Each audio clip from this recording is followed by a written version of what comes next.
How's it going, YouTube? Got FourthStarTCG here, and today we are continuing with my PSA 10 complete Japanese set-based EX set. Today we are going to be looking at ADV3 Rulers of the Heavens and ADV4 Magma versus Aqua.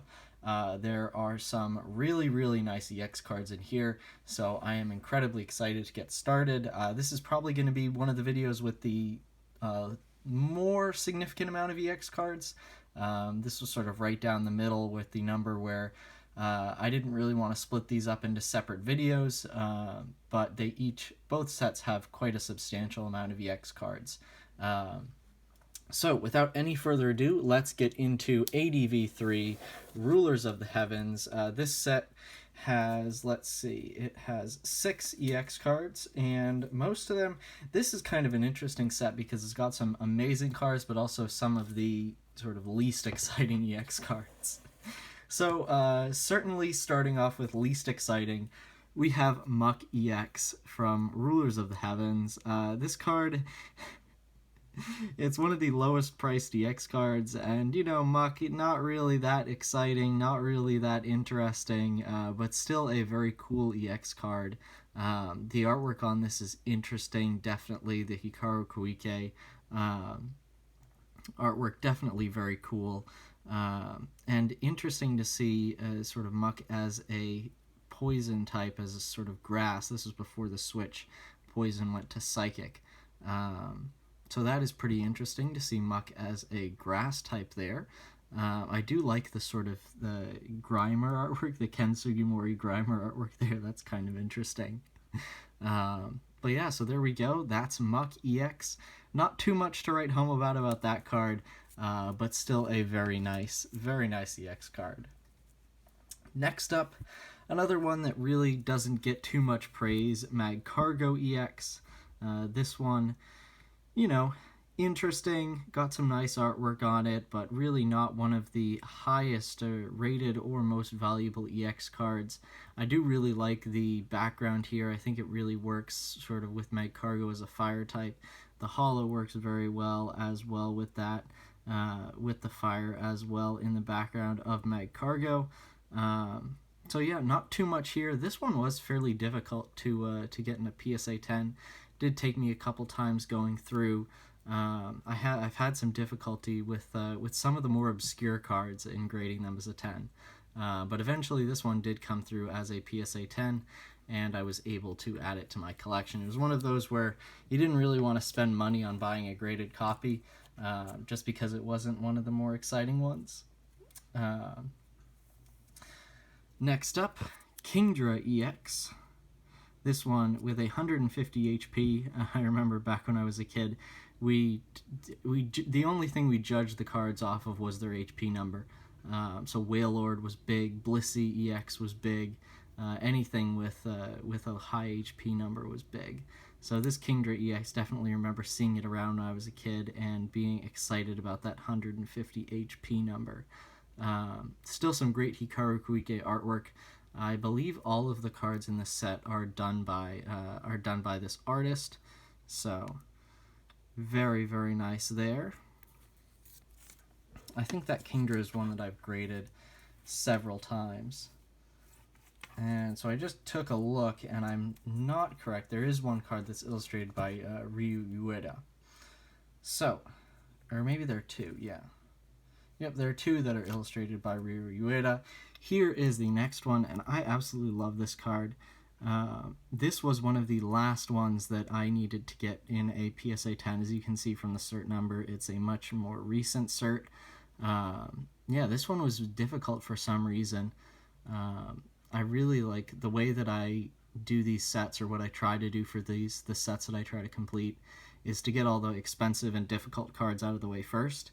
But then that leaves some small obscure ones at the end, and it's kind of difficult. Like, there wasn't really anyone for sale, any copy of this card in a PSA 10 for sale, but the artwork on this is so beautiful. The holo just works so well with Ampharos, and you can see we got a swirl there as well, right by the tail, right by the little tail on the ball there, right below it to the lower left, if you can see that. So that's pretty nice to have on this card. Automatically triples the value, in case you were wondering. But yeah, like you can just see the holo there. How amazingly these cards are designed to work with that holo pattern. And yeah, just the beautiful, beautiful artwork of Ampharos there. I mean, this is really simple, but it works with the holo and the cards so well.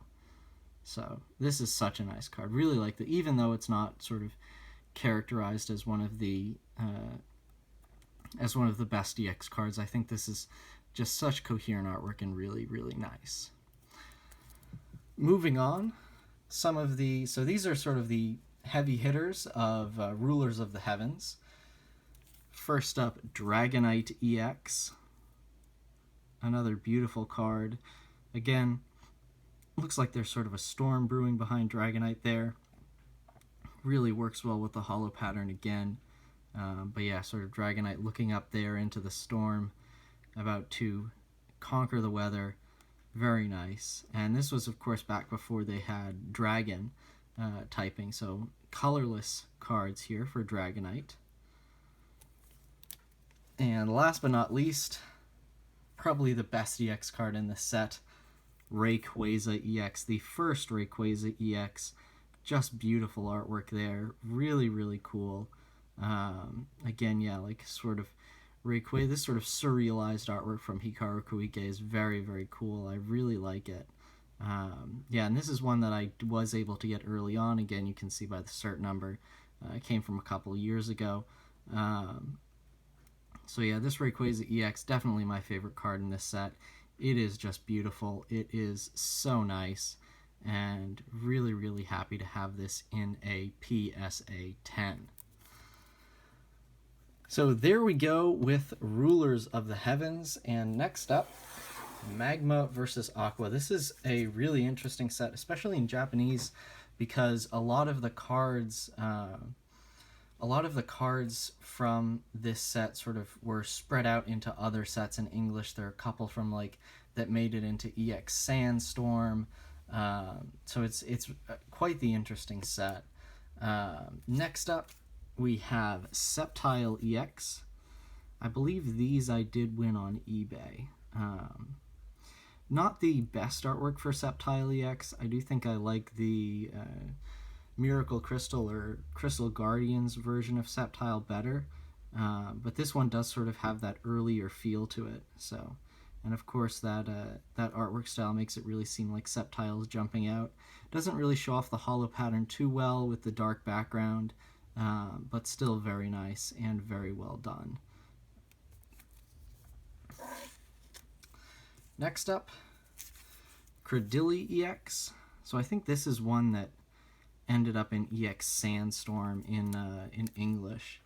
Let me see, I might have a Credilli just sitting around here, and I can check. No, so it was Team Magma versus Team Aqua, so my mistake there.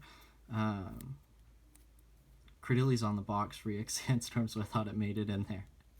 But yeah, this Credilli as well, I think this is one that I won on eBay. Very nice. Quite the interesting artwork. Credilli's quite the interesting Pokemon to just to begin with, so the artwork is always interesting for Credilli. I think my favorite Credilli artwork is probably the Holon Phantoms Credilli, the Delta species artwork. That one's super nice. Next up, another one of the Hoenn starters, we have Blaziken EX. This one's really nice. I love the sort of blue vortex down there. Again, that really allows the holo pattern to pop, and we got another swirl there, of course. Again, immediately triples the value of this card if you find one with a swirl. Totally serious, not joking at all. But yeah, it's right above the blue vortex there. So very nice on this Blaziken. And yeah, so I'm a big fan of these Hoenn starter EXs. So I think this is probably the best Blaziken EX. Really not too much of a fan of the fighting type in Crystal Guardians as well. But yeah. So next up, Kabutops Ex. This one's interesting. I really like the, again, just the artwork on this is so amazing. Tells such a story. This artwork seems pretty menacing.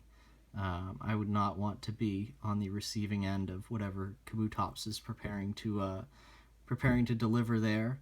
But yeah, I think this is another one that I won off of eBay. Yeah. All right. Next up, this is quite the card. Suicune EX. This is probably one of my favorite artworks in the entire Pokemon TCG. Just so beautiful. You've got Suicune there stepping on the water with the distortion of the reflection there. And then, of course, you've got that beautiful hollow pattern with the stars in the background, which really just make this pop. This card, again, this is one of the reasons why I think collecting, if you watch my underrated Pokemon cards video, this Suicune probably set you back upwards of $500 to $600 in English. I think when I bought this, I paid maybe $30 for it, and you can easily get one for maybe less than $75 on eBay right now. So you're getting the same artwork, the same beautiful, beautiful card, the same amazing hollow pattern for just a fraction of the price. So if you're a logical collector, Japanese PSA 10, definitely the way to go. All right, next up we got Golem EX. Kind of a difficult act to follow with the Suicune, but this Golem's still pretty nice. The ADV era, it's kind of really hit or miss. You've got stuff like that Suicune, which is such a massive hit, and then obviously things like the Muck, the Magcargo, the Golem, which are nice, but you know they really don't have that same sort of excitement that you get when you look at them. I feel like once you get into the PCG era, the artwork sort of loosens up. It's much more diverse. There's a lot more artists doing work. You've got Mitsuhiro Rita, more Ryo Ueda artwork. Yeah, and just really, really making it an amazing era once you get into the PCG era. Next up, Swampert EX. I think this really shows off the hollow pattern really well. Just all around this card. Super nice. But very interesting. I do think I graded this one myself. Yeah, so that's nice. And if you do notice, some of them are first edition, some of them are unlimited. I don't really designate between the two in my collection. First edition in Japanese is actually much more unlimited's rare. And last but not least, this is one of the cards which took me a while to get. It was one of the last ones that I obtained for my collection. Again, just sort of showing you how going for the big cards at first can lead to a little bit of difficulty finding some of the more obscure ones. This Aerodactyl Ex, this was in EX Sandstorm for English. Was not in Magma vs. Aqua. So got some shuffling there, but still a very, very nice card. I think it's interesting that the Aerodactyl here is kind of green, whereas, of course, in the normal games, Aerodactyl's purple. And it's not really even like it's a shiny version. But yeah, so that's something that's interesting about these cards. Sometimes the colors are a little off. Reminds me of Latios Gold Star, where the colors aren't necessarily what the Pokemon is, but it still works very nice. Again, that sort of vortex pattern in the background, very interesting. So there we go. And again, I'll do sort of my number one favorite card from these sets. From Rulers of the Heavens, it's got to be Rayquaza EX. Again, just beautiful, such an iconic card. The first Rayquaza EX ever printed, and there would be many to come afterwards. And from from Magma vs. Aqua, it's Suicune EX. This is probably one of, if not my favorite cards in the entire ADV era, the first half of the EX era. So that is just beautiful. Incredibly happy with that. And that is going to do it for this video. So thank you very much for watching. Be sure to like and subscribe and stick around for more installments of this series and more videos in general.